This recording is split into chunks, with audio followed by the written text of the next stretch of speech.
We're going to get started in about 5 minutes, and at that point, I will need our secretary and David, our timekeeper. So if anybody wants to help us serve while they help us with the meeting. Oh, Laura, thank you.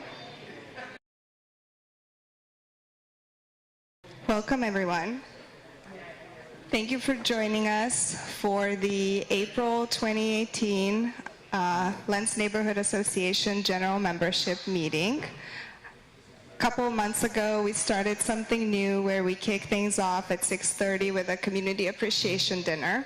The food tonight was provided by El Pato Feliz Jr., which I'm sure most of you are familiar with. It's on 92nd. So raise your hand if this is your first time at our, okay, quite a few people, welcome. If you have a copy of the agenda in front of you, I'm just going to go through it really quickly.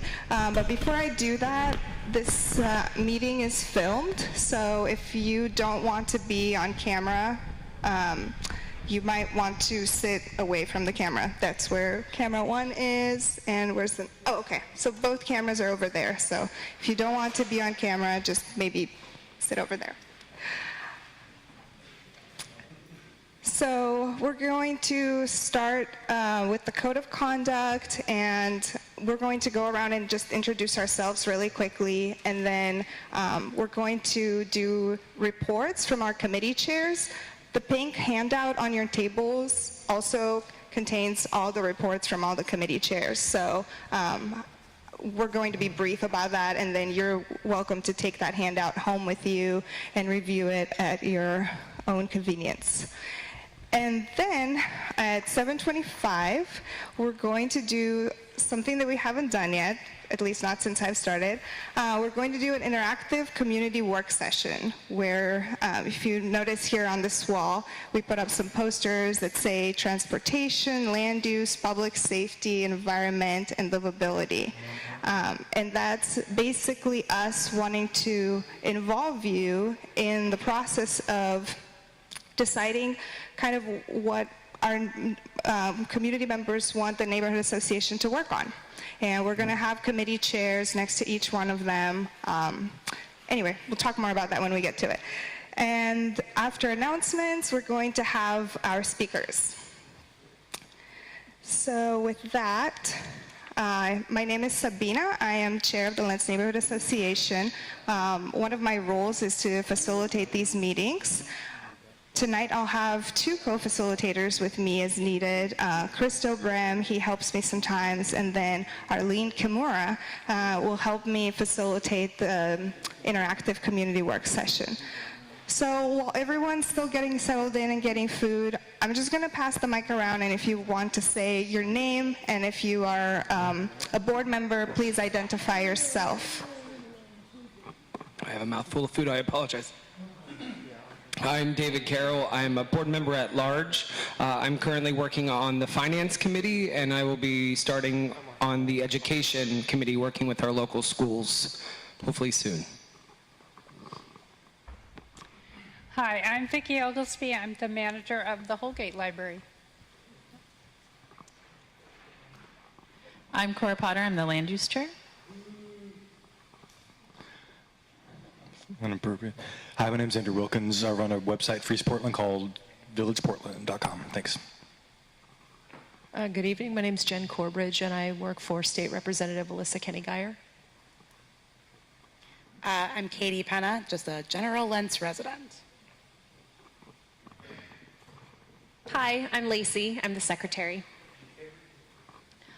Jess Daly with Representative Reardon's office, wherever he went off to. I'm Barbara Bader. I'm a board member of this organization. I'm Joel Revick. I work at the bike shop there at Northwest Pro Gear at between 93rd and 94th. Good afternoon. Yolanda Sanchez with the City of Portland, Office of Neighborhood Involvement. Hi, I'm Marlene Huron. I'm actually with the Hazelwood Neighborhood Association, and I'm over here trying to see if I can actually provide some value to Sabina.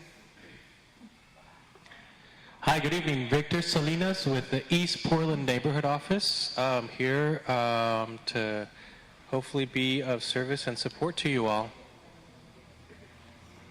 Hi, I'm Michael Mills with Oregon Solutions at Portland State University, project manager for the Lents Collaborative. That's ongoing.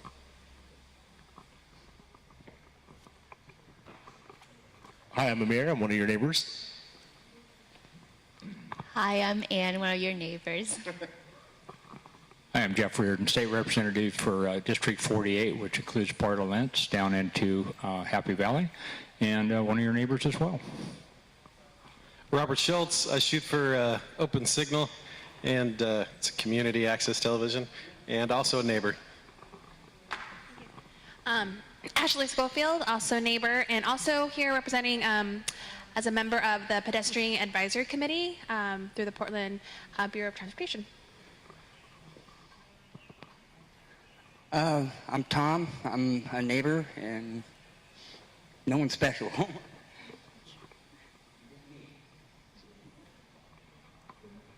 I'm Dennis, and I'm retired. I live in southeast Portland, and it's a perpetual problem with trash and broken automobiles. I have to call the city up at least once a week, every week.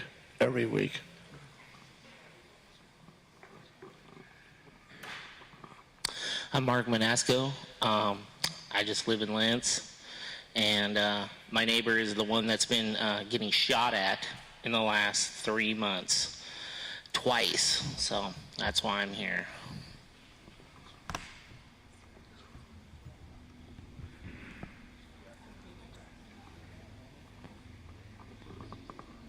I'm Christo Bram. I'm the transportation chair.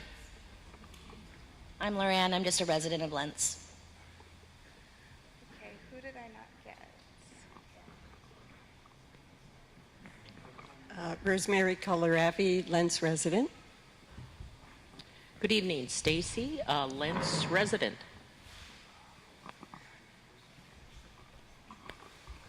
I'm Trina, a resident. Vicki May, and I'm a resident. Richard Seymour, I'm a Lents resident, and I'm on the Finance Committee.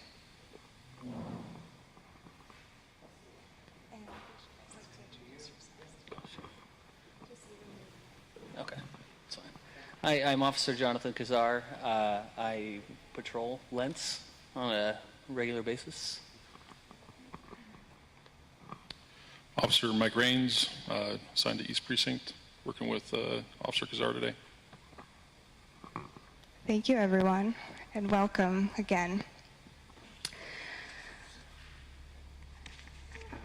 So you have a blue paper on your tables. That's our code of conduct.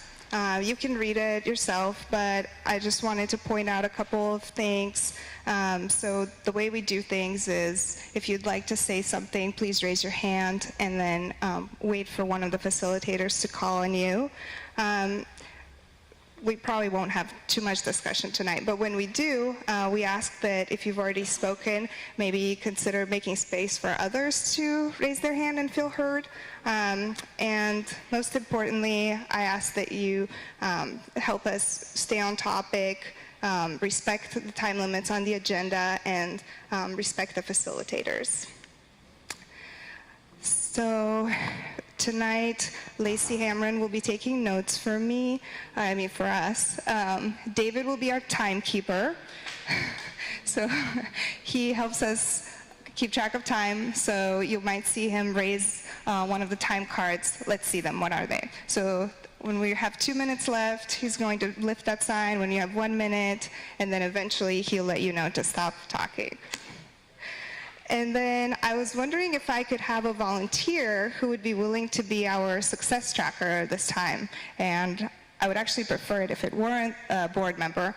And basically what a success tracker does is you just listen to what's going on and what you hear us accomplish, and write down whenever you think that we've done something worthwhile. So that at the end of the night, we can go over through the list and say, hey, this is what we've actually accomplished tonight. Would anyone like to volunteer for that? Amir, thank you so much. And then, here's a pen.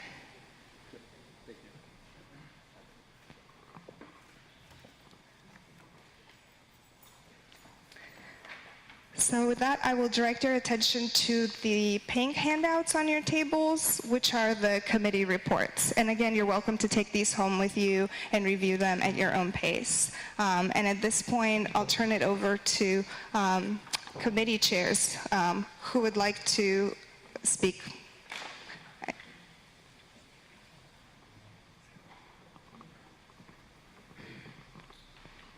Hi, I'm Cora, Land Use Chair. I also chair the Equity and Inclusion Subcommittee. Land use-wise, I just lost my name tag in my hair, sorry. Land use-wise, we don't have any land use cases open currently. There's a few demolitions, mostly on the 8800 block of Bar South. I can't remember which street it is, but I'll be posting those up on the LNA Facebook page. But if anybody has any questions or if they see like signs going up, feel free to contact me. They're mostly routine demolitions so that they can do infill housing. And then there's one land use case that's going to be coming up for the TriMet garage, but it's not open yet, so I don't know the details on it.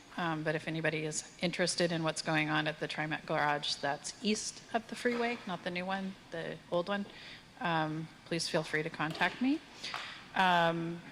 Michael's here. I went to the Lents stabilization and job creation meeting. They had a really great presentation on new flood modeling, as well as housing impacts.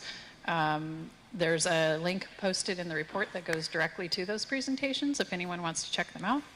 And then the Equity and Inclusion Subcommittee met and stuffed bags, 325 bags full of to make welcome packets for the folks in the new apartments, and we're going to be delivering them over the next few months.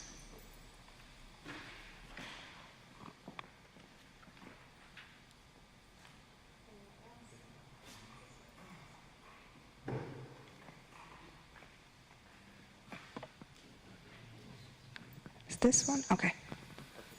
Thank you. So the Finance Committee has met the last, I think, 3 times now, and we wanted to just give an update.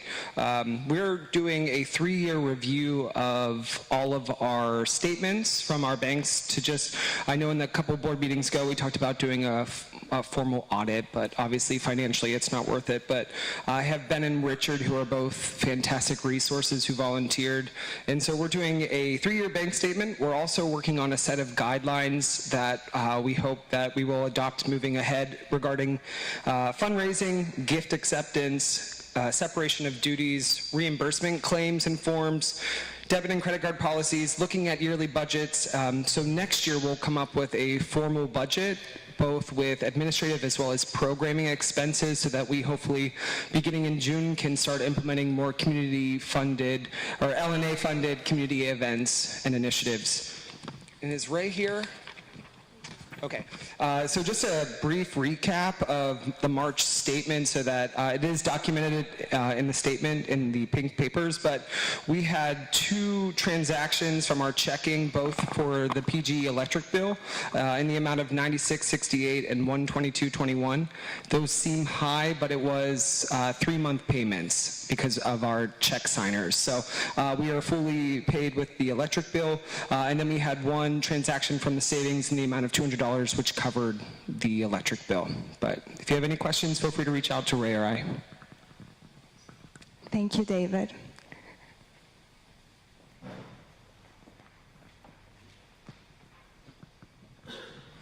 Lents Fair Committee Chair, the LNA was not able to host it, but we are still having the event. We are gathering partners.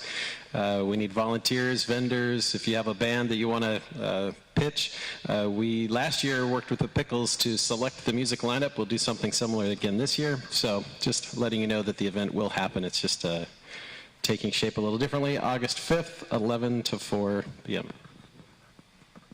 It'll be either at Lents Park or at Portland Prosper property. Still dialing that in. It's a little tricky. The Portland Parks want to charge about $3,500 for their use. Portland Prosper wants to charge $300. So it's likely going to be near the Boys and Girls Club. Thank you. And I'm not sure if you've already mentioned it, but if people want to get involved or volunteer, how can they do that?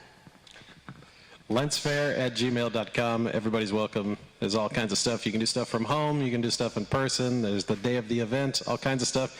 The Beautiful Chicken Contest is happening, and they're just recently designed their artwork for their T-shirt, and it's going to be an excellent event again. And when you have meetings, where do you post them? Facebook page? Right now, yes. Yes, Facebook page. Okay, thank you. Anyone else? Any other committee chairs want to talk? Okay. Well, we're a little early on time, so we might want to consider, just one second. Do you guys want to go now and talk now? We're prepared to talk. Do you want to go now? Okay, do you want to stand up so people can see it? So I'm going to turn it all over to the Portland Police, who are here to give a report and answer some questions, because we're a little early on time, and instead of having them at the end, we're just going to have them speak now so that they can go and do what they have to do after this. Hello, John Kazar. I already introduced myself, but Officer Rigoni was supposed to be here and had some stuff prepared for you guys. Unfortunately, he got on a 5-car crash, 82 in Foster, so he's stuck on that. He wanted me to give you some updates about what's going on. So our neighborhood response team is putting us through a bunch of training in regards to the ATVs that we have at the precincts. The goal in that is to allow us to work the Springwater Trail and work with livability issues and offer resources to the homeless that are living on the trail. So I know the Springwater Trail comes through Lents, and I know that's a lot of concern for some people. Another thing that's coming down the pipe is a jail closure. They're either going to do a 1-for-1, which what that means is if we bring somebody into jail, they have to kick someone out the back door before they were allowed to bring that person in. They're also talking about closing it all together between a specific amount of time, say like 10 p.m. to 8 a.m. And what we'll do is probably cite people, give people citations with court dates to come to court, and then release them right there on the spot. If we are required to take them to jail in regards to a certain crime, we'll hold on to them at the precinct, and then once jail opens back up, we'll have a big paddy wagon of people go down to the jail. I'm willing to take any questions. If anyone have any questions about anything going on in Lents? If you're going to cite and release, at what level is that? Like felons, domestic abuse, or what level is it cite and release? Well, we can't cite domestic violence charges such as menacing assaults, etc. I can't say for sure what the plan is. But back when I started in 2006, we cited everybody for all misdemeanor crimes and felony property crimes. which is my guess is what's going to happen. Mm-hmm. So with the guy that got caught the other day for the shooting on 93rd or 92nd, is he going to stick? Is he going to go to jail? I mean, this is like right down the street from my house. This is the second time it's happened. I just want to know if you got enough evidence to keep this guy in, or is it going to keep happening? Are you talking about the one at 92nd and Henry? Yeah. Okay. I don't know. I don't know all the details in regards to what detectives have during their investigation. I think that our gang enforcement team actually took that because the address where that occurred is a known white supremacist gang.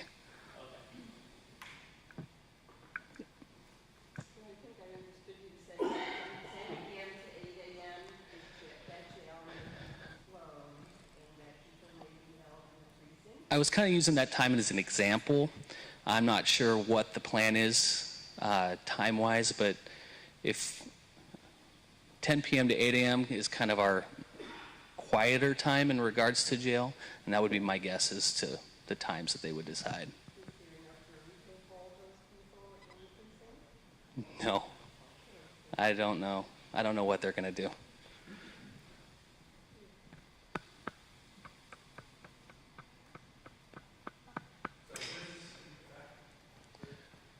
I just heard about it a couple weeks ago from our command staff.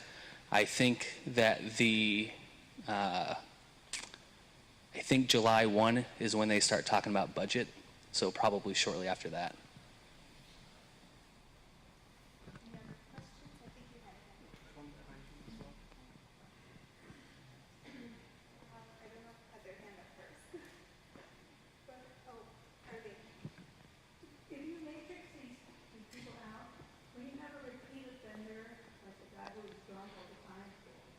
Does that count in keeping in, or that still counts as a lesser crime than fishing?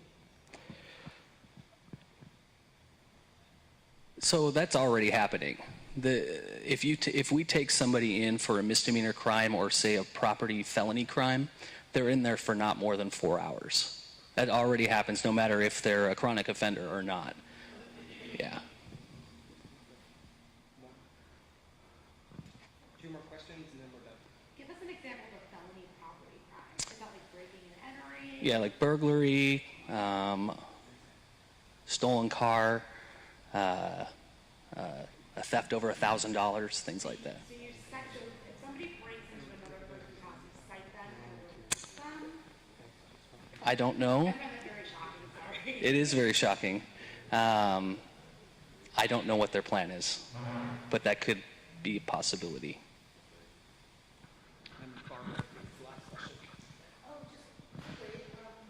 Do you have any news on all the shootings that have been going on?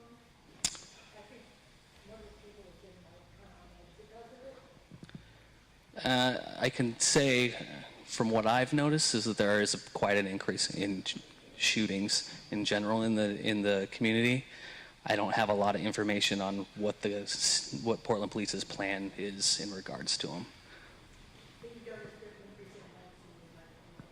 I've noticed it citywide. Yeah.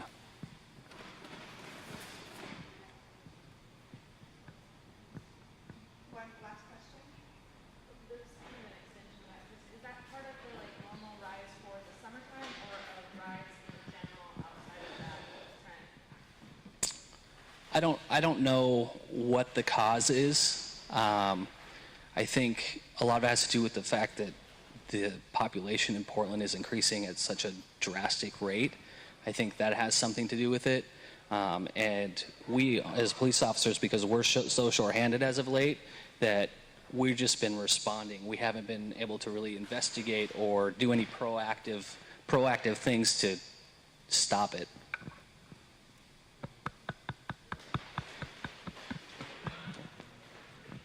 Thank you so much for coming. So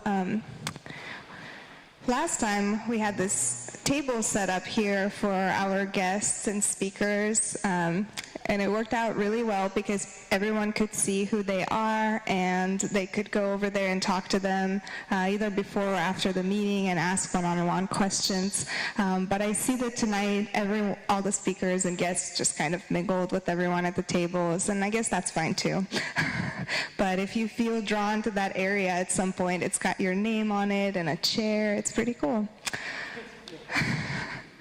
Okay, so with that, I will go to the next item on the agenda, which I personally think is very exciting. I wish the music was still playing to make it even more exciting, which is the interactive community work session. And for that, I will draw your attention to a handout on the table that says Purpose of Neighborhood Associations.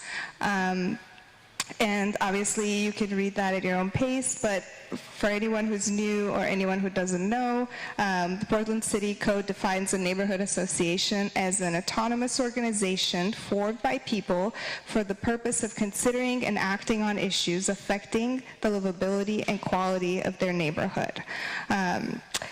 And people can convene in all kinds of forms in our neighborhood, you know, and they do. They form groups based on their identities or their native language or interests. But the advantage of working through a neighborhood association, you can see they're listed there,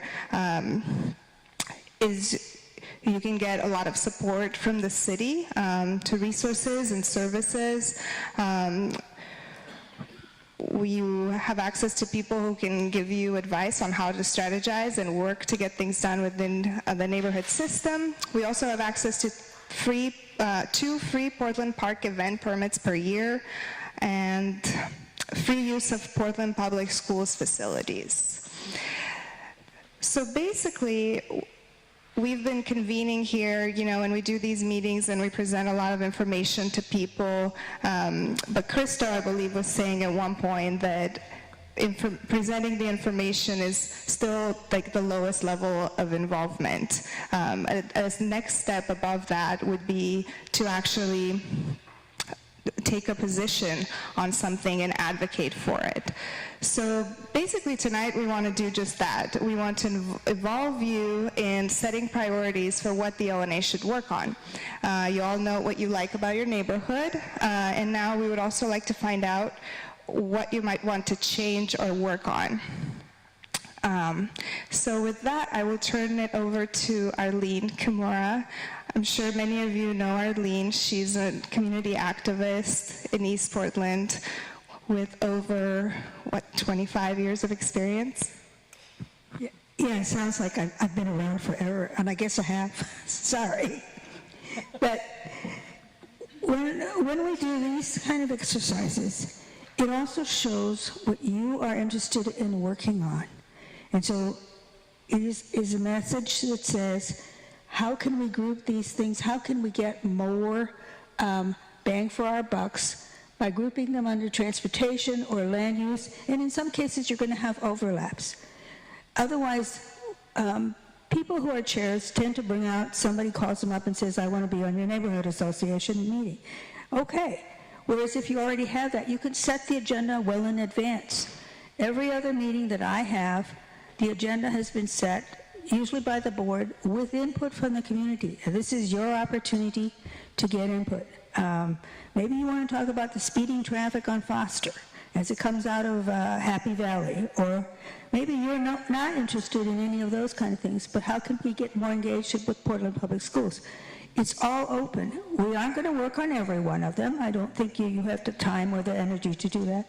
But there might be big categories that can be addressed. And so I think that was what Sabina is trying to do, and we certainly can start grouping some of this stuff together and working on how you can play a part in being the solution. So please, Sabina, do you have we don't have dots, we have markers, so that you can put a marker. If you have a different thought, go ahead and write it on one of the categories. It's perfectly okay.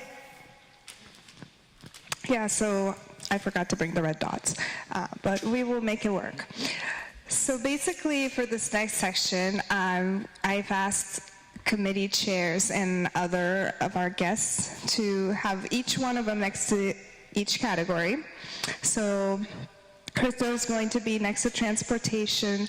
Cora is going to be next to land use. We have Yolanda Sanchez, a crime prevention coordinator from ONI, who's going to be next to public safety. Barbara Bader is going to be next to environment. And then Victor Salinas will help us with livability. So I was going to divide us in 5 groups and just have, people start next to one, depending on what number you have. And you can either put a check mark next to something that interests you, or if you don't see that, whatever your interest is, if it's not on the list, then you can also write your own. You can see we left plenty of space for people to add their own. So what would people like to do? Should I divide you in 5 groups, or do you just want to go next to, start wherever? Yeah, there's not that many people, so if I can have the people who will be the committee chairs go and stand next to your item, and I'll give you pens. And then everyone else, just feel free to walk around and go talk to them. They're also, all of them are great resources. So if you're not sure, if you have an item and you're not sure where it goes, just go ahead and ask them. We have a 6th category called Other for any of the items that go under no category. And so when the time is up, I'm going to have the note takers, let's call them that, come back and share with the rest of the group what they got.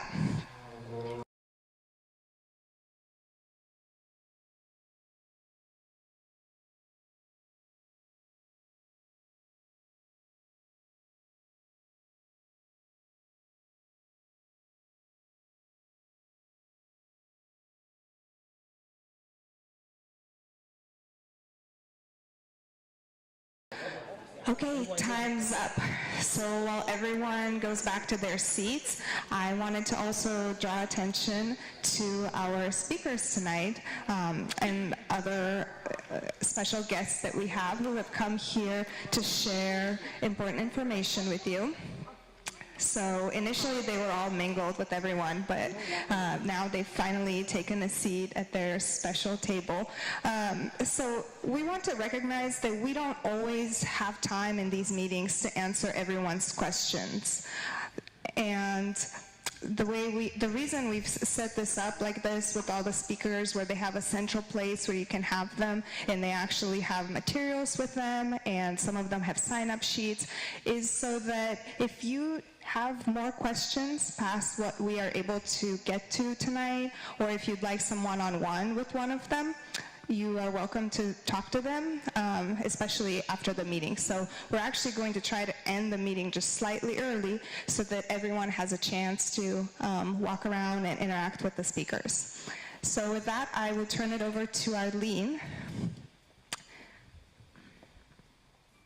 Okay, thank you very much. Now, we got lots of stuff on the list, and this is kind of the benchmark of what you guys want to hear about, but more importantly, what are you willing to work on? Whether you work on it at home via email, or you come to a meeting, are these the types of topics that you want to see Lents Neighborhood address? And you can't address all of them, but that's a good start. So, Mr. Other, David, would you please kind of... Yeah. So we had encouraging more people to come to our meetings through community outreach, and part of that is kind of diversifying and including more people in our community. So people of color, renters, our LGBTQ communities, people with families, different levels of income, economic development. So by bringing in more people, we're also going to be impacting more in terms of that economic development. So working with the different companies and encouraging people to come here and open their businesses with better paying jobs. And then there was some discussion around working more closely with Portland Public Schools in our area and collaborating with education and arts tax. Yeah, there was a question around the art tax disbursement and how it's supporting our local schools. And Michael Cummings, if you're listening, I'm going to follow up with you. And so I will get some more information on what our schools are receiving from the arts tax that hopefully we're all paying. Thank you. Christos. So thank you all for your transportation thoughts. I'm going to describe this in a certain way, and that's that there's change happening in the community. There's a lot of people moving in, there's more cars, there's more congestion, there's more people honking, there's more road rage, there's sort of that is happening. And how do we respond to these increases in demand on the roadway? And there are a couple different kind of general areas. One is the idea of having alternative modes of transportation that are improved, so actually making it viable for us to walk.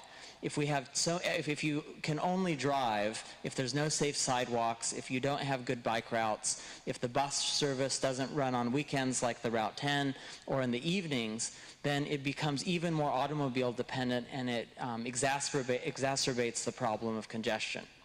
So this strategy of improving bike routes, improving bus service, making more frequent routes, including the MAX, adding sidewalks or improving sidewalks if they're inadequate.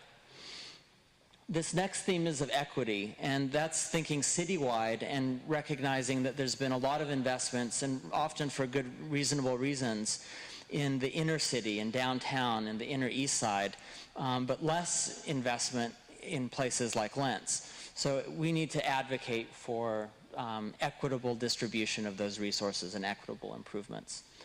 Designing streets building to building. A way that we sometimes say this is make our streets a place to go to rather than a place to go through, especially places like Foster and 97th. So don't just think about the travel lanes when you're redesigning a street or repaving just for the cars, but think about the sidewalks, think about the planters, think about everything between the building envelopes. The library. So if you want to walk from many places to the library, it's very tricky, and so there's a question of Foster Road is going through improvements, but 82nd and especially 79th still have major barriers. And that is all for now. Thank you. Hi, so we're kind of in a wind down phase for some of the big land use changes that are happening in citywide with the comprehensive plan update, but there's still interest in how it's going to be affecting Lents specifically. There are some changes coming to the town center. There's some addition of some commercially zoned lots along 93rd and 92nd to the south of Woodstock, down to about Henry. And then there are some lots out near Holgate Lake 112th that are getting downzoned because of the flood. So they're going from multifamily back to R7 or R10, which is large, single family home lots. And then that kind of leads into floodplain. We're currently working with the Lents Stabilization and Job Creation Collaborative on addressing issues of flooding on the north side of Foster. It's a really super big project. I encourage everybody to follow it. But it does also relate to the industrial areas, which folks were also interested in. And there's possibly coming up a plan for the Freeway Land site that the owners are wanting to do an inclusive planning process with the community and get a lot of community input. So we're talking about collaborating with Green Lents and other members of the community to ensure that they're able to connect with that process and be involved. And then the big overarching is people took from this sort of residential infill and the way housing gets developed, support for more low-income housing, not just affordable housing, but low-income housing or deeply affordable housing. And then looking specifically at issues of ADU development. There's currently some areas apparently that ADUs aren't allowed where folks would like to have them. And so I'm going to be researching that and getting back to folks on that to see where we need to advocate and come up with stuff. Thank you, Cora. Okay, so we have about 5 minutes left and a few of these to get through. So maybe just give us just the highlights, like the top categories that people seem to have the most interest in. So I help with the category of public safety, and some of the reoccurring topics were kind of correlated to transportation, traffic safety. So there is concerns about, speeding, crosswalks, potholes, and lack of sidewalks, as well as crime in general, and also a potential solution, not a solution, but there was also to the list about needing more police and more community involvement. Thank you, Yolanda. Okay, so next we have environment. Barbara. I think people were kind of issued out by the time they got down to me, and then they got revitalized when they got to Victor. But people seem to have been really concerned about keeping the spring water cleaned up, having cleanups. I think more people should be concerned about air quality and diesel, and I'm going to do something about that. Stay tuned. A lot about people mentioning the floodplain restoration, Beggar's Tick. I would guess that should extrapolate out to all our public wildlife areas. Beggar's Tick happened to have been treated very badly during the Mayor Hale's administration, when the homeless were pushed all into Lents along the spring water, and the population here about tripled, and they got pushed into Beggar's Tick. Overflowing garbage, as homeless have no place to dump except the street. And some people are up for the neighborhood cleanups, which I will be speaking to today in a little bit. So.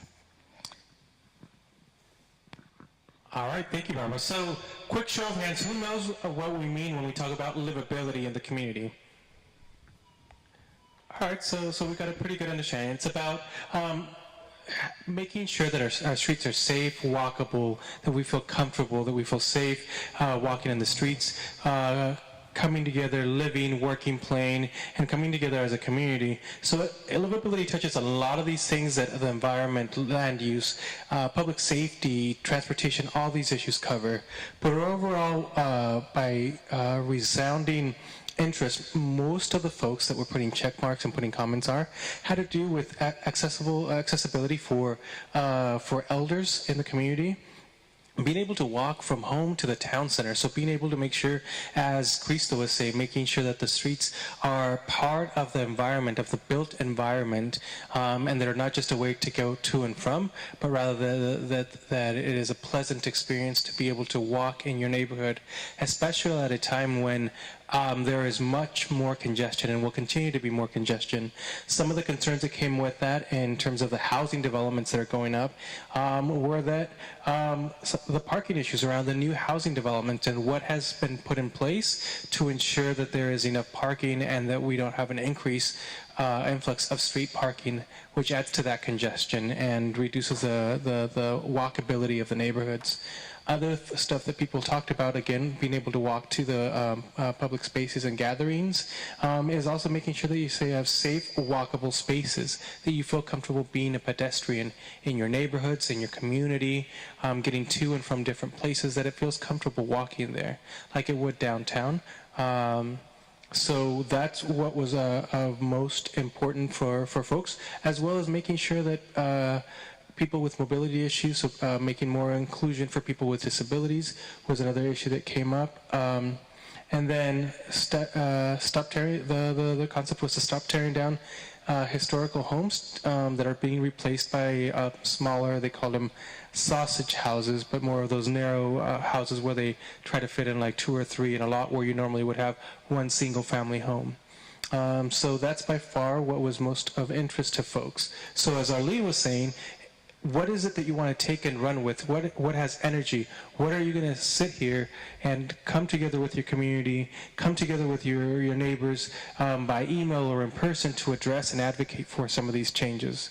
what is it that you want to take on as a community. That's what this was for. So I hope that gives you a good idea.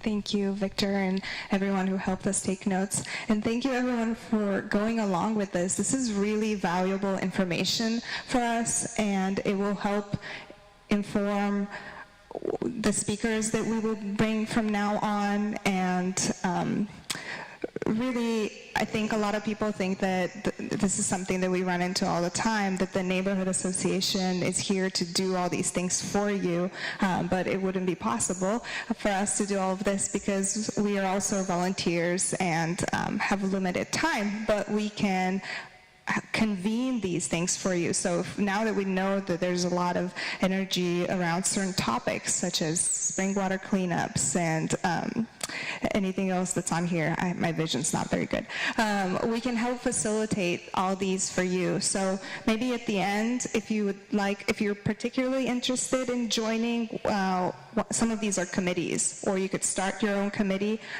maybe gather over by those groups at the end and see if anybody else joins you, and then we can work from there. But we will take all this information to our next board meeting and see how we can help facilitate some of these. Thank you so much, Arlene, for helping me and helping all of us facilitate.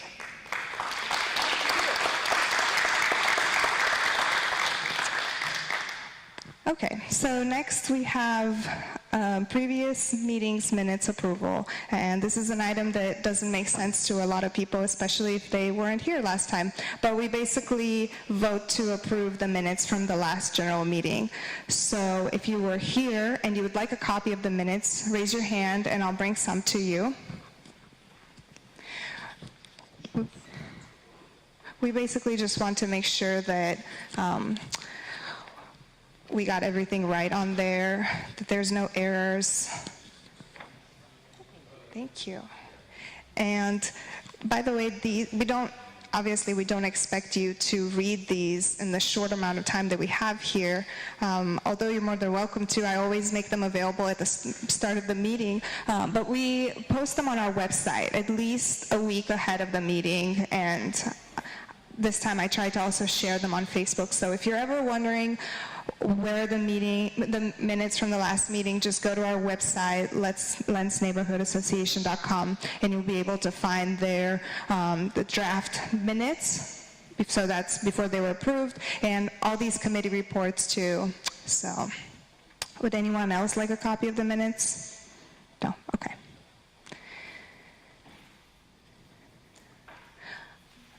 So with that, I move to approve the minutes from the last general meeting. Yeah.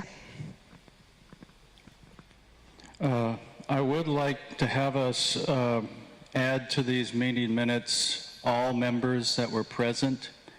One of the reasons why we do that is that if we put that in the meeting minutes, we don't have to be releasing the actual sign-in sheets to the public.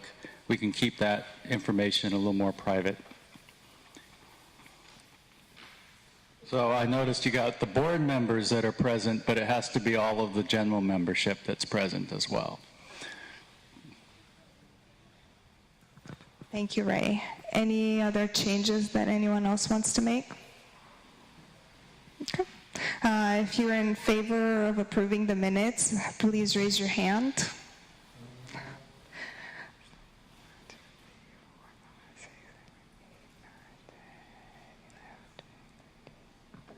So we have 13 in favor. Is anyone against? No? And anyone abstaining? Okay. 4 people abstaining. I know it seems ridiculous, but we have to make a note of all of that. That's 5 people abstaining. So with that, our minutes are approved. Okay. Now we have some time for announcements. So this is a portion for all of you, our members. Anything that you would like to make us aware of. Maybe you have an event coming up. Maybe you'd like to raise an issue. We just ask that you please keep it to under 2 minutes. Thank you. So again, I'm Vicki from the library, and every time I come, I bring the events that are coming up at the library. This time I brought the April events, which April's almost over, but they haven't given me the May ones, but I was able to print out for the May. So I will highlight what's going to come up in May, but you will receive the April events.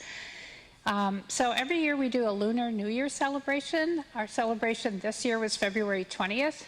That I don't know if you remember, but that was a snow day. So we didn't get to have it. But all the performers who were scheduled to come are going to come back Tuesday, May 15th for another evening of cultural events, lion dancers, crafts, calligraphy, martial arts demonstrations. So it'll be a really nice big event.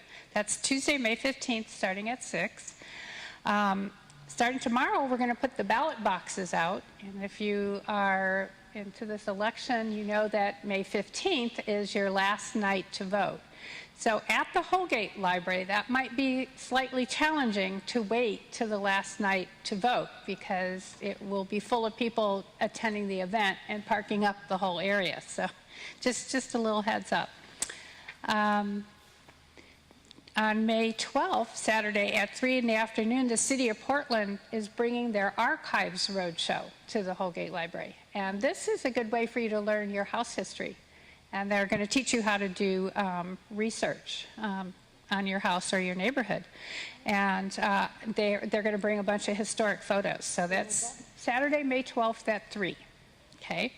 Also, Saturday, May 12th at 11, if you want to learn how to code your own website, we're going to have someone there to teach you how to do that.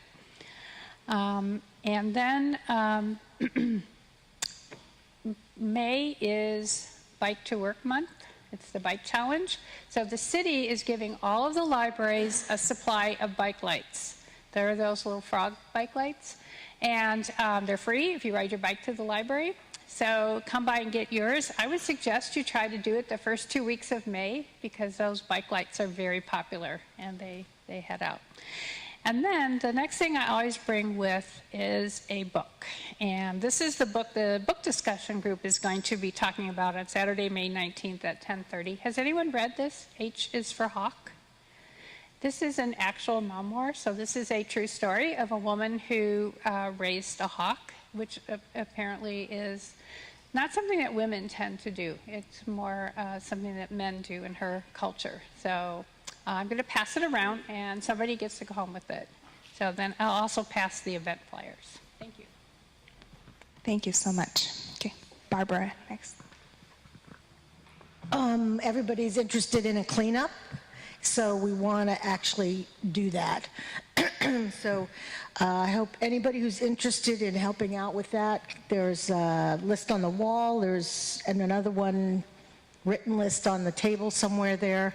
And I think right now one of the things we're waiting for is finishing to figure out how our expenses work, for one thing. So it won't take place until after June for sure. So, so stay tuned for that. And if you have questions, you can always get in touch with me via the LNA page, or if you see me on the street, whatever. Barbara, can you tell people what kind of stuff they might want to volunteer for, or what this cleanup might be like? I know sometimes people, when they hear cleanup, they think of the dumpster cleanup, or are there any details like that to share at this point, or not yet? Just kind of minimal at this point because I haven't organized one before. A lot of you may remember we used to have cleanups with dumpsters throughout the neighborhood in front of people's houses, but apparently that isn't done anymore. So we're going to have one dumpster in one particular place. Last year it was in front of the thrift store across from Freddie Myers, may it rest in peace. And so it'll be in a public place where you could get to. There will be certain things that will not be accepted, and there'll be a small fee. So we'll get all that information to you as we can get it. But we will need many helping hands. So if you are interested in volunteering, please do so. the sign-up sheet. It's over there by the neighborhood cleanup volunteer sign-up sign. Robert again. NETS is Neighborhood Emergency Teams. It's a program through Bureau of Emergency Management. LentsNetLead@gmail is the email for the local team.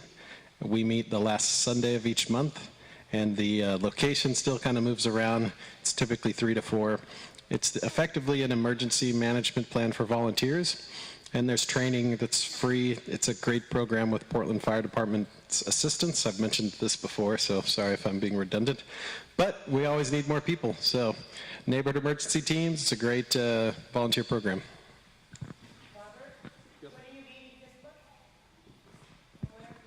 The question is, when are we meeting? Sunday, this coming Sunday at from 3 to 4.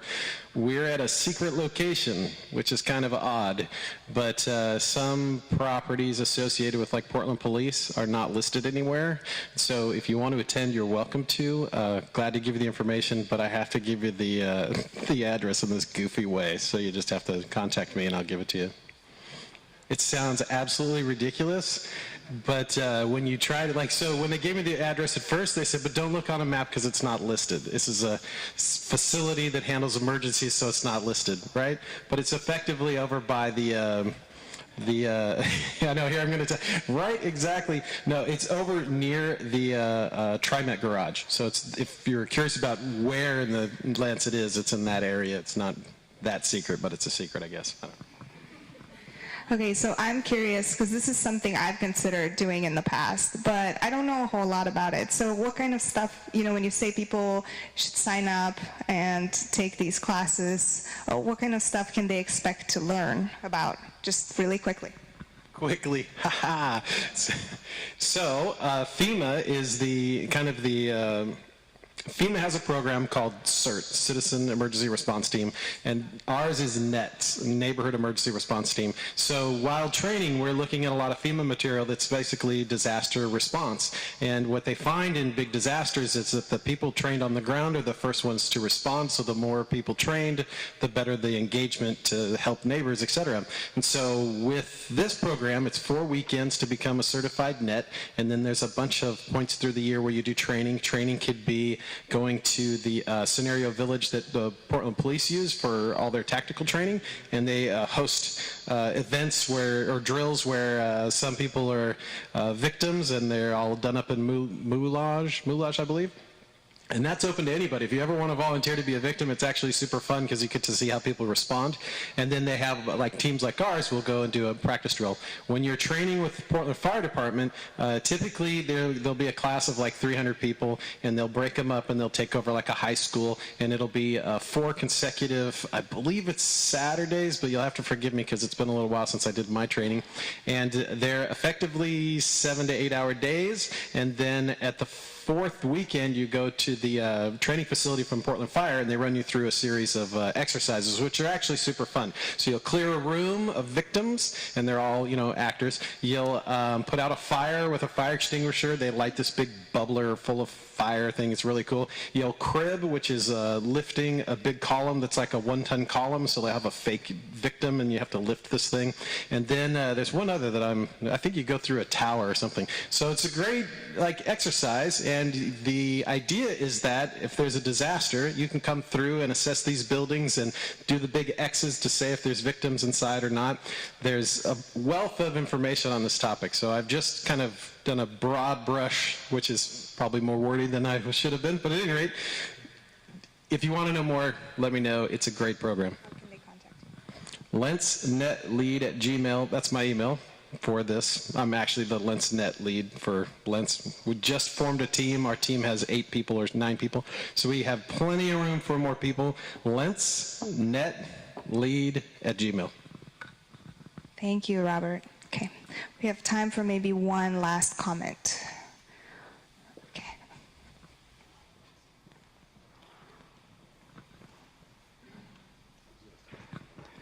The 82nd Avenue of Roses Parade, I believe, is this weekend. Starts, I think it's at 9:30 a.m. at Eastport Plaza. This is the parade that was canceled last year because of potential for highly disruptive behavior from some folks. And so hopefully we can get it going again. It's one of the biggest events in East Portland, and so it's our big parade. After the parade, there's a community event in the parking lot of Eastport Plaza.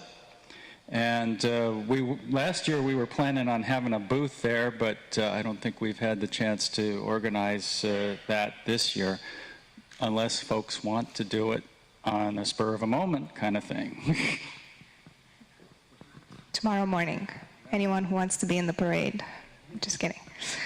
Okay, so with that, we are finally at the section where we have speakers, and all our speakers have been waiting very patiently, and now it's finally their turn to speak. We're going to keep it super brief, maybe 5 to 10 minutes, and if you guys want to allow time for questions within that 10-minute, that's fine, and otherwise we'll try to get out a little early, and then people can stop by and talk to them.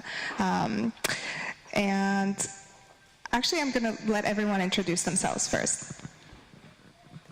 Good evening, Jen Corbridge, Office of State Rep Alyssa Ketty-Geyer, House District 46. I'm Nicole Leeper. I'm on the board of Green Lents. I'm Rich Newlands. I'm with the Portland Bureau of Transportation. Representative Jeffrey Erdman. Hi, I'm Sarah Wilson, representing Wilson Company Contractors. Michael Mills with Oregon Solutions. Yolanda Sanchez, Office of Neighborhood Involvement, Crime Prevention Program. Thank you. And I tried to check in with everyone if it would be okay if we started with Jen Corbridge, because Jen has an early flight to catch at 3 a.m. or something. So if that's okay, she'll go first. Yeah, absolutely. So one of the things, Alyssa couldn't be here in person, so she sends her regrets. She's actually out of the country right now. As I was looking at your priorities moving forward, something that kind of stood out to me quite immediately is the issue of housing, particularly around houselessness and livability. I don't know if all of you know, but Alyssa is the chair of the Human Services and Housing Committee, and housing is probably her top priority. In 2015, Speaker Kotek created a permanent house for housing because it wasn't named in any committee. So Alyssa began chairing that in 2015, and it became rather apparent the following fall that things were really in a crisis. I think the city of Portland had declared a housing emergency that fall, and so we really tried to hit the ground running. So one of the things I wanted to talk about is the state has historically done very little investing in housing, and I'm sure some of you know that. There's been a decline in federal investment in housing since the 1980s, and counties and cities, and to a certain extent states, have been forced to kind of supplement the funding that's been lost. And one of the things that Alyssa is very interested in doing is creating a broad vision for housing in the state. This last fall, we traveled around with Oregon Housing and Community Services and went to communities all over the state, and it is happening everywhere, on the coast, in Central Oregon, everywhere. We heard very, very similar issues. And in the 2018 session, just to kind of give you an example, we invest billions in education, billions in healthcare, and the state the continual funding for housing as a state investment is under $100 million, which is pitifully low and nowhere near what we need to solve the housing crisis in Oregon, much less what's happening here in Portland and in Lents. So one of the things that Alyssa is really passionate about doing is creating a grand vision for housing that really addresses the spectrum, right? So folks experiencing houselessness to home ownership and all of the stops in between, getting into supportive housing if you're battling mental health issues or addiction issues, It doesn't make sense to just throw people into housing if there's not the wraparound services to support them in their transition to being well, to renters, to homeownership. We have one of the lowest rates of homeownership in the country. I think it was like 46th or something, which is, we know that that's one of the only ways that people can build wealth. So in the 2018 session, we passed an increase in the document recording fee from $20 to $60. And all of that money, it's broken into 3 buckets. 10% for emergency housing assistance, and then some of that goes to the state homeless assistance program. 14% for home ownership programs, and the rest of it goes to supply. 76% goes to supply, because we know that we are far, far, far short. I don't remember, it's in the 100,000 range of short of affordable units. Of course, I got up here and I forgot every statistic I ever knew, so pardon me. So really, that is what we are focusing on in the legislature. I'm not going to talk too much because I know that folks had a lot to say about how they want their communities to be and how they want to feel safe and how, all of those things. So I'm happy to take questions. And I have business cards if you want to contact us directly, because I know that there are a lot of other presentations to be given, but I'm happy to take questions. Yeah, hi. So you spoke a lot about the state, and I was curious if you could draw on some of those. We're very immense. Right, exactly. Very important to the state, but the impact for us, I'm just curious if you could draw a line. Because Right. you're drawing her campaign out and these top button items, it seems. But I'd like to know how that impacts you. Yeah, no, that's a really, really good question. So Lents is experiencing like a large instance of houselessness, right? And so, the city and the county have been trying to address that issue in various ways with, varying degrees of funding. And one of the ways that the state helps that is we help with funding. So by increasing the document recording fee, we increase the amount of money that goes into the emergency housing program and the state homeless assistance program that directly benefits people in Lents, people living in Lents, whether they are distressed renters who are, one paycheck away from homelessness, or they're folks living on the streets, family and children living on the streets. So does that come down through the county, the city, or separately through the state? I guess I'm lost. No. The emergency housing assistance program runs through, I believe, the housing authority program. So I think here it's called Welcome Home, and that works with city and counties to distribute those funds. And that fund actually comes from OHCS. It's kind of a convoluted sort of structure, but yeah, the money that we raise through the document recording fee helps communities just like Lents, distressed renters, people experiencing houselessness. Yeah, absolutely.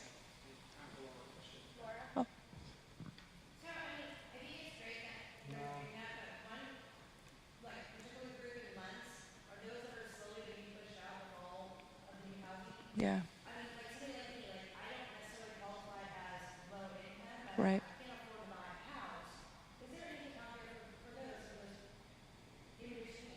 Yeah, the middle income, yeah. I mean, I know that there are, I don't know what the and maybe someone is better to answer this question, but I know that there are IDA programs for down payment assistance that are run through homeownership programs. And I know that there are programs through the Oregon Housing and Community Services for first-time homebuyers who are low income or moderate income, as you said. Yeah, because one of the hard things is, even if you're making a moderate wage, buying a home in Portland is becoming increasingly out of reach for so many people. As an aside, I was pushed out of my neighborhood because I couldn't afford to live there any longer, let alone buy a house there. So yeah, there are various programs, and if you want to email me, I'd be happy to put you in touch with someone who knows what is out there specifically. But at the state level, In the document recording fee bill, we also had a first-time homebuyers bill, and I think the cap on the income threshold was a lot higher because we know buying a house in Portland is a little bit different than buying a house elsewhere in Oregon because it's so much more expensive. So even if you're making a livable wage, buying a house is still really difficult. So we raised those income caps for the first-time home buyer program to help moderate income people get into their first homes. That makes sense? Yeah. I have cards and some handouts that I'm happy to leave, and please feel free to contact our office if you have questions or concerns. Thank you, Jen. And again, Jen is with Representative Alyssa Kinney-Geyer. So now we will go back to where we were supposed to start with Rich Newlands, who's going to talk about the Foster Streetscape project update. I made a mistake there and put Representative Jeff Reardon next to that, and it's not supposed to be, he's not supposed to be there. But anyway. Well, thank you very much for having me. Again, I'm Rich Newlands. I'm the project manager for the Foster Streetscape project. I'm here tonight to tell you that this project is finally going to construction. So that's the big news with it. There's been a long conversation over the past probably 2 decades about how to make Foster better, safer. Well, we're finally ready to go forward with the project that's going to have significant changes and improvements for Foster and the Lents community. So the way it's looking right now is we think the contractor is going to start construction late next month. We know we're going to hand off the contract to them on the 11th. We're just not really quite sure when ground will break. But presumably in the late May timeframe to early June, the project will take approximately 6 months to complete. So sometime in the early mid-fall timeframe, the dust should all settle and Foster Streetscape project should be done. So to kind of help make sure everyone's aware of what's coming, we're starting a new sort of PR campaign to raise awareness about the project during construction. So one thing that's going to happen is all your neighbors and you will receive a postcard in the mail indicating that this project is coming. And for information and any detail if you want to learn more about the project, particularly say if you're a business and you want to coordinate with the project in terms of construction impacts, well, the project website will give you a lot of information. I also have a pamphlet here that I've got plenty to hand out that will also give you more information like that. There's going to be billboards along Foster Road that'll change every 2 months for all the drivers who are going to be on the road, alerting them to how they can get more information about the project. In your kind of section of the overall project, unfortunately, there's the most kind of intense constructions going on, but fortunately that's because you're getting a lot of the greatest benefits of this project.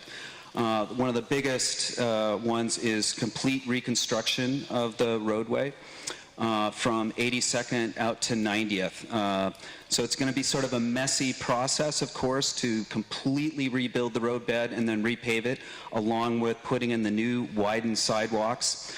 So we're assuming the contractor is going to start in that section first, and probably there's going to be the most impact in terms of traffic in that section during construction.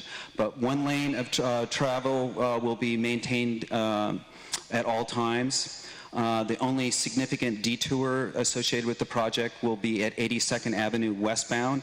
Folks wanting to turn left will have to go around, be detoured around the Fred Meyer building to get back onto 82nd Avenue. Otherwise, further to the west, we're not repaving the street in there. We don't have enough money.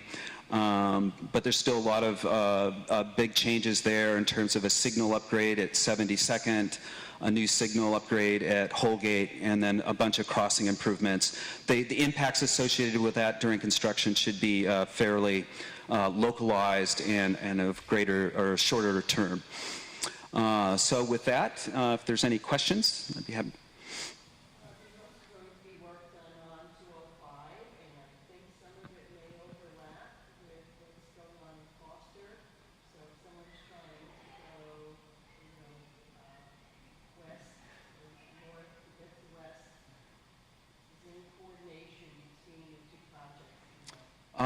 I'm not aware of any significant impacts in terms of the work they're going to be doing on 2.5.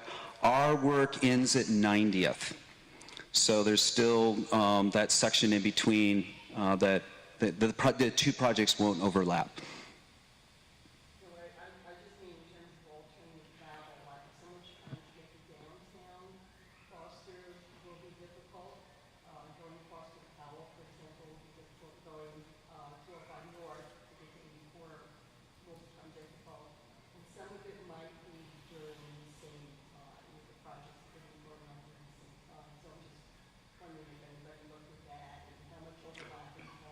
Well, we were definitely heavily coordinated with the Oregon Department of Transportation, ODOT, but the need to kind of, integrate coordinated detours or anything like that, it doesn't seem to be a need at this point in time. Good. So in the committee notes, there's indications of when the work time is, and so the Foster project is going to be happening. That's primarily during the day between 6 a.m. and 3 p.m. Is that correct? And then the ODOT project is going to be happening at night, so that might help balance that out. Thank you. Any other questions? Well, thank you very much.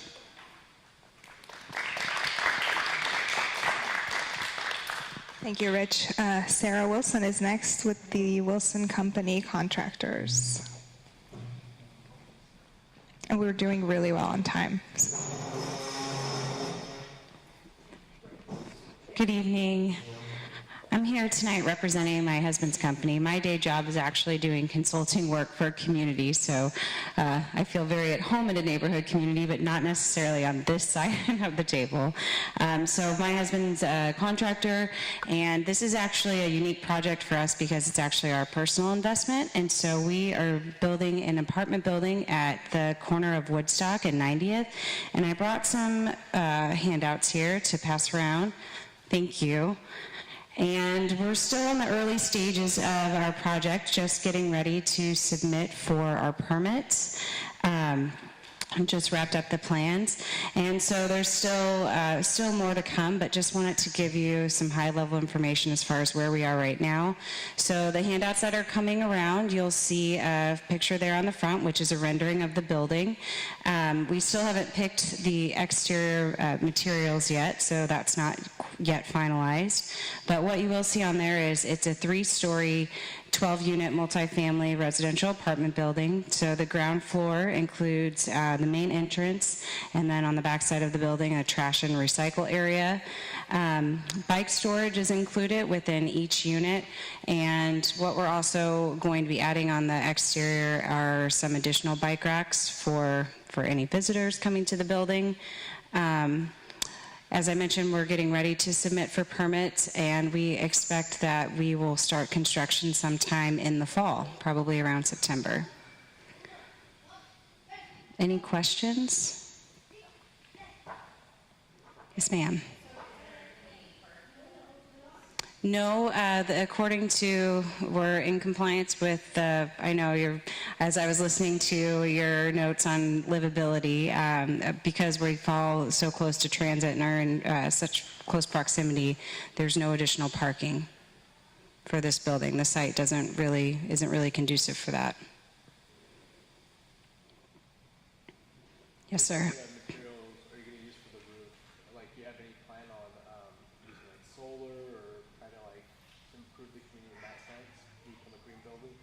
As I mentioned, we haven't selected the exterior materials yet, but just taking notes of the community or the neighborhood's concerns for the environment, and certainly happy to talk about that. Another thing that we're interested is just we haven't created a name yet for the building, and just would be interested in learning a little more about the history to have some historical nod to the community and or to the neighborhood itself, and making it kind of fit in and have some reference to the history here in Lents. So would welcome any suggestions to that effect for those of you who are very familiar with the history and know quite a bit about it. Yes, sir. Yes. Yes. There you go. Yes. There's a tiny map on there. If you can, if you've got your magnifying glass, you can see it. Yes. You know, I have the notes on my iPad, so maybe if you want to come visit with me afterwards, we can pull that that number up. Thank you for being kind and not asking too many technical questions up here. Any other general questions? And as I mentioned, I have more details with me, so please come see me after the meeting. Be happy to chat with you about that or hear any of your ideas for how to make this a nice addition to the neighborhood. Okay, thank you.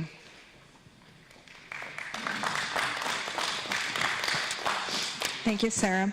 So next we'll go to the Oregon Solution Lents Collaborative Update. And we have Michael Mills who's going to be talking about that, and also Representative Jeff Reardon. Who wants to go first?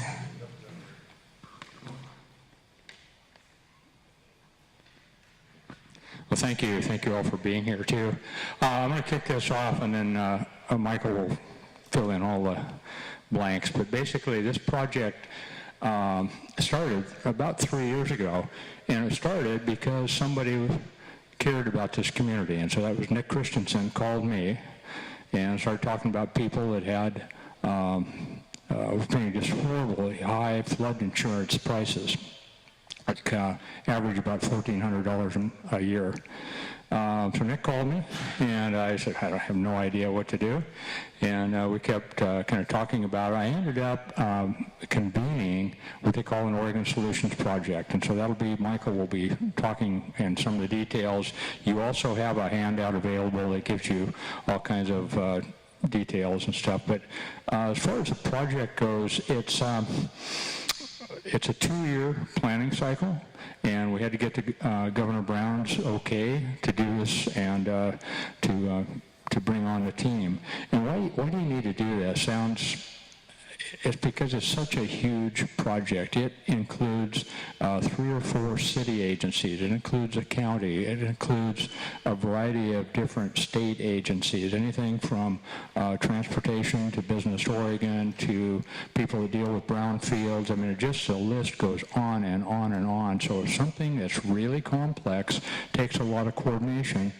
That's why you call in the team here. And so we have taken about 2 years, but we knew that there were 3 major goals. One of those goals is be job creation. One of those would be to improve the wetlands and enhance those. And the other was, like I mentioned earlier, helping folks with this flood insurance issue.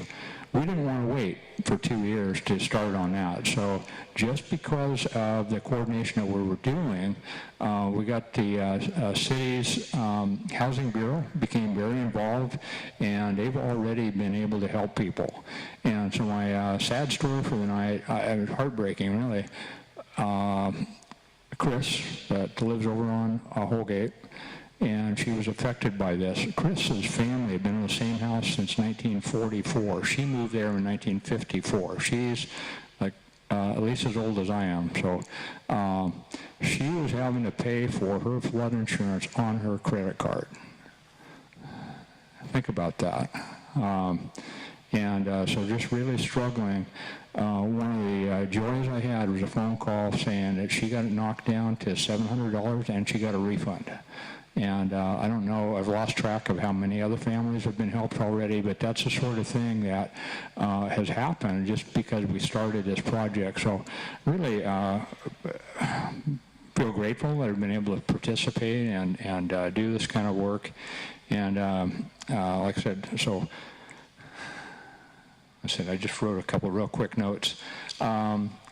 this is government in action. I've worked with so many good people from the city and the state, but it's also democracy in action. This is people like you coming to meetings like this and talking about the problems that need to be solved. And, it's kind of cool. So you could have stayed on this evening. You chose to come here, and thank you for doing that. So, Michael, you want to tell them the real story now?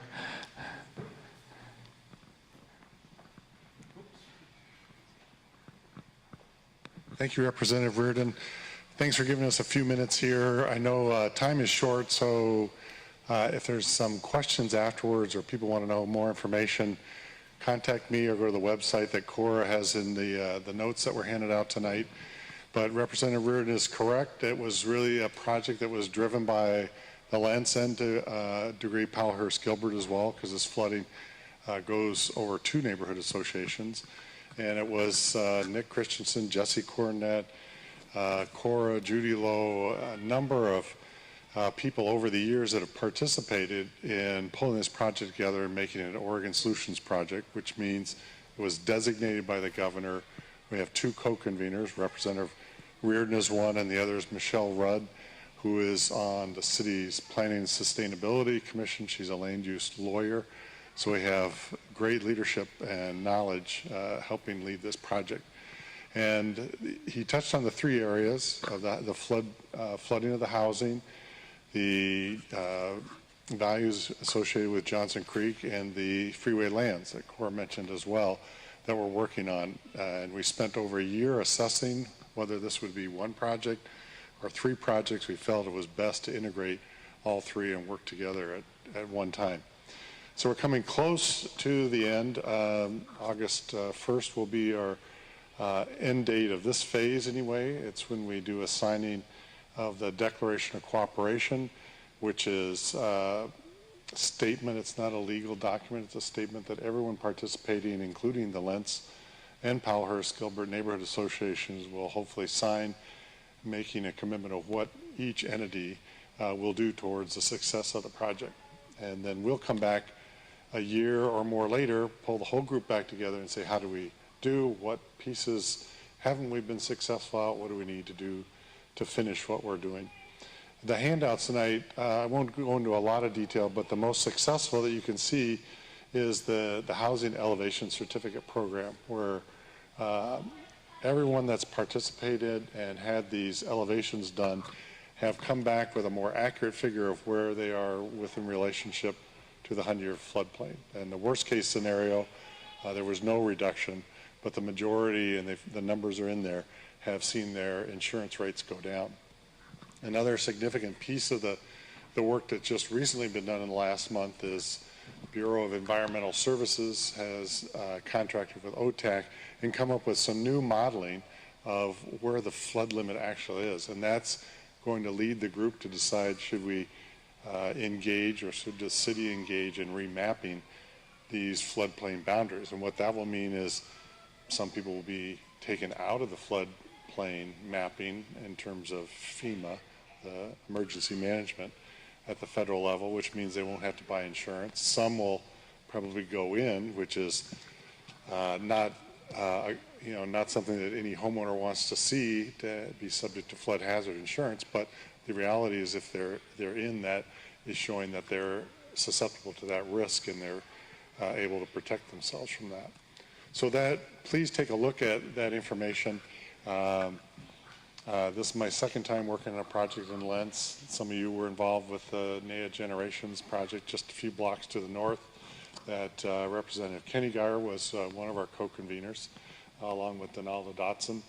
And the housing component of it is completed, and the next phase is developing the classroom facilities at NEA Generations site. So with that, yeah.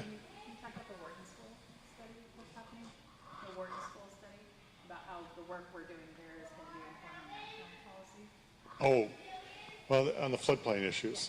Well, the Bureau of Environmental Services has reached out to folks in the rest of the nation that are doing floodplain management through both the Corps of Engineers. We have one of Julia Babcock from our office is meeting next week in Indianapolis for the Corps of Engineers Silver Jackets program. And Jacob Sherman from Housing is the one that you're referring to, Cora, that trying to get the best practices on dealing with issues of flooding on residential properties. And the last piece on that too is we're meeting Friday. We have a grant through our program and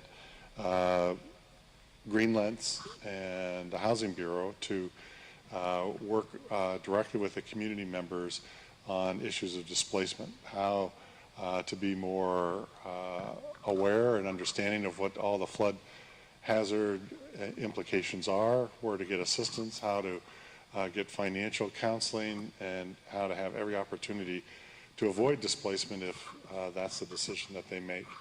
And we're also trying to deal with this contract that we'll probably decide on Friday will lead to some decisions of how best to deal with this issue of displacement. On one hand, you want to avoid pressures of displacement. On the other hand, you want to ensure that people have the opportunity to gain wealth in their the ownership of their property. So it's a very difficult issue that this group is grappling with. And with that, I better wind up. Are there any other questions that you have, Robert? So, hey, child prostitution, gangs, regular visits by police. Just want to, anytime you're talking about that Generations Project, acknowledge that that system was not done well. There's no plan that I've heard of for budget to actually be in the classroom, which was the biggest selling point of that program. So I don't know if you have any other information on, like, if there's actually money there to do that. Well, yeah, I haven't been involved since we wrapped up our end, but the concept behind it that was borrowed from Bridge Meadows, I think, is an excellent concept. And certainly if there's some safety issues of that serious in nature, then they need to be addressed. But for those that don't know what the model was, it's a generational housing, meaning you have children, parents, grandparents, and the grandparents, for example, will get discounts on their rent for time that they spend caring for the children, and it's been very successful. So I hope both those things, the safety issue can be addressed, as well as getting the funding for the pre-K through 3 educational buildings there. They're unable to offer the discounted housing to elders because they haven't built the project. There's a lot of failure written on that program, and I wasn't sure if you had any view of like, the financial side of the actual delivery of the thing that would probably tie it together best, which is the classroom thing, which is what makes Bridge Meadows work so well, is it has that classroom component. Yeah, Bridge Meadows didn't have the school district classrooms, and that's what made this a, yeah. Yep. Thanks. Did you have any comments on that? Yeah, thank you. Thank you. And thank you everyone for respecting the time limits too. It looks like we are going to be able to get out of here a few minutes early, or you will be able to, if you have any further questions for our speakers, they will be here for a few more minutes too. So before we end, I wanted to go to our success tracker and see what, if you remember at the top of the meeting, I asked someone to volunteer to be a success tracker and basically keep track of what we've accomplished tonight. So you wrote a lot. It looks like we accomplished a lot. Do you want to just name a couple of things really quickly? 30 seconds. 30 seconds and go. I was going to comment on Arlene. She was awesome. It was great to have other neighborhood associations involved, see some of that collaboration. Want to give a shout out to the library because we enjoy free things and you always provide great information. I also have to say there was excellent dialogue that took place during the interactive community work session. It was nice to see everybody participating and having ideas and putting forth some new ideas as well. And yeah. That's my 30 seconds. Awesome. Thank you, Amir. Thanks for taking on that role.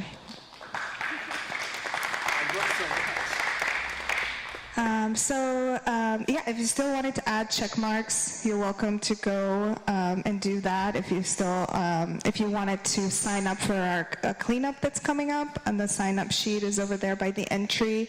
If you want to get involved with any of these, email us, lentsneighborhood@gmail.com. Food tonight was provided from El Pato Feliz. They are on 92nd. And childcare, we have Norma who comes and does childcare for us every month, and she is a trained and certified childcare provider through the city of Portland. I also wanted to thank the people who helped us set up. David, he helped make some of the signs, and Robert Schultz kids are the ones who put up all these posters, and his daughter did all the little flower arrangements on the table. Christo set up the speakers table, and Barbara picked up the food, and Lacey and other board members were helping serving food, so thank you to them as well. Thank you for Laura, who has been serving throughout our meeting as well. If you haven't yet signed in, please do so. It's really helpful to us, and this applies to everyone, even the board members. It helps us, especially with the food and everything else. I just put out some dessert, so on your way out, feel free to grab a treat. I think that's all I have. Thank you for coming, and thank you for participating in all this.